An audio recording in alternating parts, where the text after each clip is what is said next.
Application of Markov chain in businesses. Markov chain का businesses में application पढ़ेंगे। एक प्रॉब्लम देखते हैं, यानी इसकी एक एप्लीकेशन देखते हैं।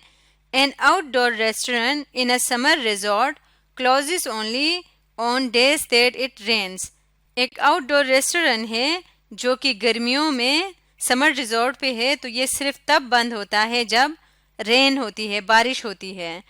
From past records it is found that from May through September, पुराने रिकॉर्ड से पता चलता है कि मई से लेके सितंबर तक, when it rains one day, जब एक दिन बारिश होती है, the probability of rain for the next day is 0.4। तो अगले दिन के बारिश के चांसेस 0.4 है।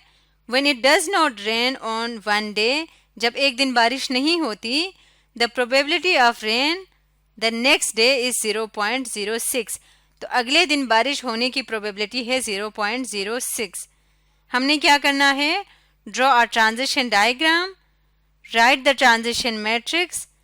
ये हमने पहले हम इन दोनों को करते हैं, फिर थर्ड है if it rains on Thursday, अगर थर्सडे को बारिश हो, what is the probability that the restaurant will be closed on Saturday on Sunday.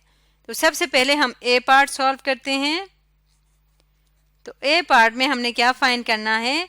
Draw R transition diagram.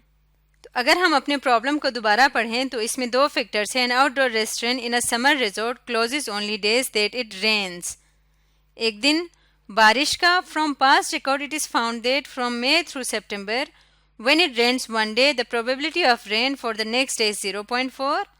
एक तो रेन है हमारे पास state, when it does not rain, और दूसरा स्टेट क्या है? Does not rain. इसके लिए हम कहते हैं कि रेन हमारे पास जो स्टेट है उसको हम आर नाम दे देते हैं, डज नॉट रेन स्टेट को हम आर प्राइम नाम दे देते हैं। तो इन्हीं दोनों स्टेट्स को हमने देखना है। इसका मतलब हमारे ट्रांजिशन डायग्राम के टोटल दो स्टेट्स हैं, एक है रेन और दूसरा है डज नॉट रेन। अब इसको दोबारा पढ़ें तो वो कह रहे हैं कि the probability when it rains one day, जब एक दिन बारिश होती, the probability of rain for the next day is 0.4। यानी एक दिन बारिश हो जाए तो अगले दिन भी बारिश हो जाए, उसकी प्रोबेबिलिटी क्या है? 0.4। इसको आर से स्टार्ट करके आर के ऊपर इसलिए ले आए कि उन्होंने कहा पहले भी रेन हुई है, तो इसका मतलब पहले स्टेट आर पे था, उसके बाद अगले दिन भी रेन हुई है, तो आर से आर के ऊपर ही आएगा। When it does not rain one day, जब एक दिन बारिश नहीं होती, the probability of rain the next day is 0.06। यानी उस वक्त अगर स्टेट हो रेन प्राइम पे, आर प्राइम पे, यानी रेन नहीं हुई आज के दिन, तो अगले दिन रेन होने की क्या प्रोबेबिलिटी है? वो है 0.06। अब जैसे कि हम जानते हैं कि किसी भी स्टेट से आउटगोइंग जो लाइंस हैं उनका सम हमेशा 1 के इक्वल आता है, क्योंकि ये प्रोबेबिलिटीज को शो कर रहे होते हैं। तो इसका मतलब आर प्राइम से आर के ऊपर 0.06 है। तो तीसरा तो कोई स्टेट है नहीं जिसकी तरफ ये एरो निकले। इसका मतलब जो रिमेनिंग एरोज हैं या रिमेनिंग प्रोबेबिलिटी है वो आर प्राइम से आर प्राइम के ऊपर ही है। तो आर प्राइम से आर प्राइम के ऊपर ही वैल्यू फाइंड करने के लिए हम क्या करेंगे? हम करेंगे 1 माइनस 0.06। तो ये इक्वल आएगा 0.94 आ जाएगा। तो इसका मतलब अगर एक दिन बारिश ना हो तो अगले दिन बारिश होने की प्रोबेबिलिटी है 0.06 और अगले दिन बारिश ना होने की प्रोबेबिलिटी है 0.94। ऑल्दो ये क्वेश्चन में गिवन नहीं था, लेकिन हमने खुद से ये फाइंड किया किस तरह से कि हम इस चीज़ को जानते हैं कि प्रोबेबिलिटीज़ का सम 1 आता है। नेक्स्ट है आर से आर के ऊपर 0.4 है, तो इसका मतलब रिमेनिंग किधर जाएगा?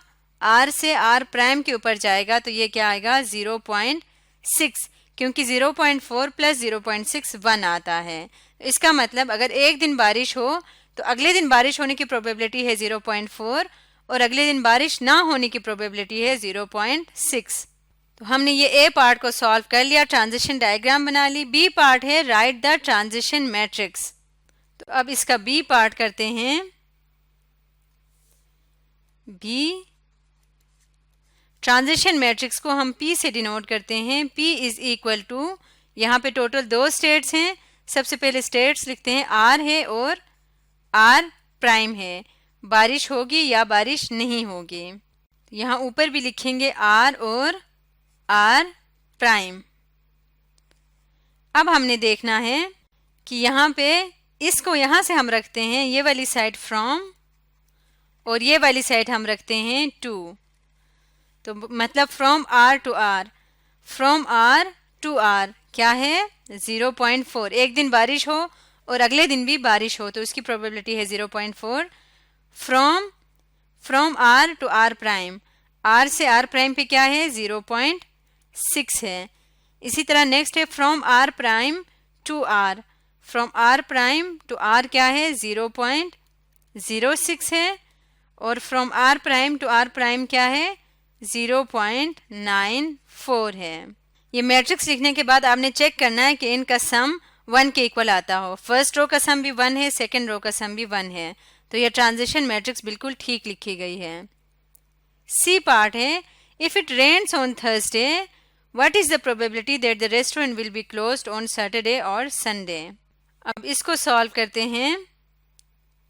अब यहाँ पे हमें बताया हुआ है कि थर्सडे को अगर बारिश हो जाए तो ये गिवन इंफॉर्मेशन है रेन ऑन थर्सडे, इसको हम फॉर एग्जांपल कहते हैं एस नॉट। एस नॉट क्या है?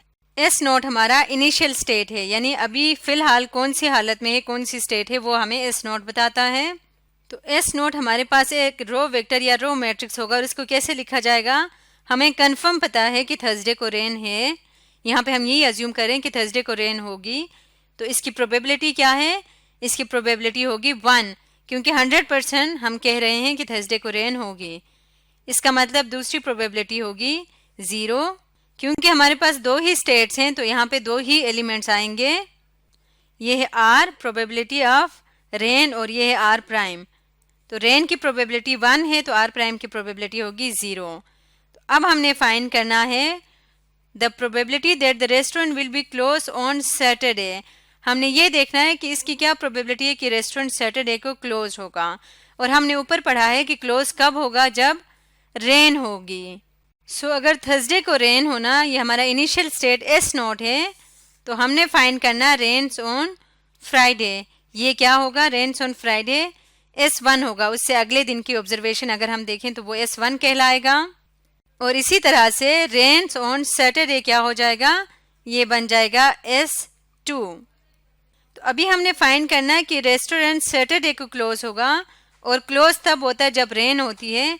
इसका मतलब हमने फाइंड करना है कि सैटरडे को रेन होने की क्या प्रोबेबिलिटी है, यानी कि हमने S2 फाइंड करना है। और S2 किसकी इक्वल होगा? हम जनरल S2 इज इक्वल होगा S not into P power 2। हम जनरल फार्मूला भी यहाँ लिख लेते हैं। जनरल फार्मूला था SK is equal to S not P power K। इसका मतलब हमें सबसे पहले P2 फाइंड करना होगा। तो P2 का क्या मतलब है? P2 का मतलब है P square is equal to P into P। P का P के साथ प्रोडक्ट लेंगे, ये हमारे सामने मैट्रिक्स P है। अब इसका हम प्रोडक्ट लेंगे P के साथ और यहाँ पे लिखते हैं। तो हम दोनों मैट्रिसेस को इस तरह से लिख लेते हैं। अब इनका प्रोडक्ट फाइंड करके यहाँ पे लिखेंगे P square is equal to, तो जब इनको मल्टीप्लाई करेंगे तो ये आ जाएगा P स्क्वायर, तो हमारा S2 बन जाएगा। S2 is equal to S not की वैल्यू है, यहाँ से देख लेते हैं, S नॉट है 1 0, तो S2 इज इक्वल टू 1 0। इसको हमने मल्टीप्लाई करना है इस मैट्रिक्स के साथ। तो जब इसको मल्टीप्लाई करेंगे, फर्स्ट रो फर्स्ट कॉलम ये आ जाएगा 0.196 और ये आ जाएगा 0। फर्स्ट रो सेकंड कॉलम ये आएगा 0.804। तो ये हमारा S2 का आंसर आएगा। अब अगर हम इसको देखें तो इनिशियल कंडीशन थी हमारे पास S नोट थी कि बारिश होगी थर्सडे को।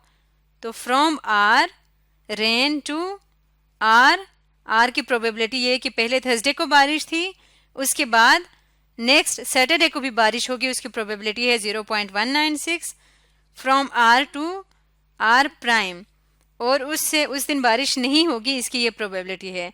लेकिन हमसे पूछा गया था कि क्या प्रोबेबिलिटी है कि सैटरडे को रेस्टोरेंट क्लोज होगा। रेस्टोरेंट क्लोज तब होगा जब बारिश होगी, तो इसका मतलब क्या है, उसकी क्या प्रोबेबिलिटी है, क्लोज होने की प्रोबेबिलिटी है 0.196। तो हम यहाँ पे लिखेंगे probability that the restaurant will be closed, इसकी क्लोज होने की क्या प्रोबेबिलिटी होगी, 0.196। नेक्स्ट ये पूछा था कि हमने फाइंड करना है कि संडे को क्लोज होने की क्या प्रोबेबिलिटी है। तो रेन्स ऑन सैटरडे को अगर हम S2 कहेंगे तो संडे को रेन होने को हम क्या कह सकते हैं, rains on Sunday is S3। तो अब हमने S3 फाइंड करना है। तो इसको फाइंड करने के दो तरीके हो सकते हैं S3 फाइंड करने के।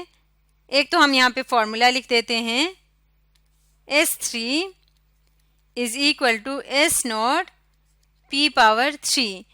एक हम इस तरीके से भी कर सकते हैं, दूसरा क्योंकि हम S2 फाइंड कर चुके हैं तो S3 फाइंड करने का दूसरा तरीका है S2 मल्टीप्लाई बाई P। इस तरीके से भी हम कर सकते हैं। तो ये सेकेंड मेथड हमारे लिए ज़्यादा कन्वीनियंट होगा, तो इससे सॉल्व करते हैं। तो यहाँ पे हम लिखते हैं S2 और साथ में क्या लिखेंगे, P। इसके लिए थोड़ा सा स्क्रॉल करेंगे और यहाँ पे हम लिख देते हैं S2 इंटू P। इनको मल्टीप्लाई करेंगे तो हमारे पास S3 की वैल्यू आ जाएगी। सो S3 इज इक्वल टू, तो जब इनको मल्टीप्लाई करके लिखेंगे तो हमारे पास आ जाएगा S3 0.12664 और ये आ जाएगा 0.87336। यहाँ पे आपने एक और इम्पॉर्टेंट बात भी याद रखनी है कि जब आप इनको मल्टीप्लाई करेंगे तो आपने राउंड ऑफ नहीं करना। जो मल्टीप्लाई करने से कंप्लीट आंसर आता है वो सारा आपने लिखना है। आपने कोई भी 2 डेसिमल प्लेस या 3 तक इस तरह से आपने राउंड ऑफ बिल्कुल भी नहीं करना, क्योंकि ये राउंड ऑफ करेंगे तो फिर इनका सम 1 के इक्वल नहीं आएगा, फिर आपका आंसर गलत हो जाएगा। हर स्टेज पे आपने चेक करना है कि चाहे वो ट्रांजिशन मैट्रिक्स हो चाहे वो स्टेट मैट्रिक्स हो, उसके एंट्रीज का, रो के एंट्रीज का सम हमेशा क्या आएगा, 1 आएगा। तो अगर आप इनको भी सम करके चेक करें तो ये इक्वल आ रहा है 1 के। तो यहाँ से S3 में ये क्या शो कर रहा है, फ्रॉम R, क्योंकि हमारा थर्सडे को पहले कंसिडर किया था कि रेन होगी, to R and R prime. तो हमने ये देखना था कि संडे को क्लोज होने की क्या प्रोबेबिलिटी है, तो वो है 0.12664। तो संडे को restaurant probability that the restaurant will be closed on Sunday is 0.12664। क्योंकि बारिश होगी तो रेस्टोरेंट क्लोज होगा और बारिश होने की प्रोबेबिलिटी है 0.12664। तो इस तरह से आज हमने मार्कअप चेन की एप्लीकेशन पढ़ी बिजनेस में।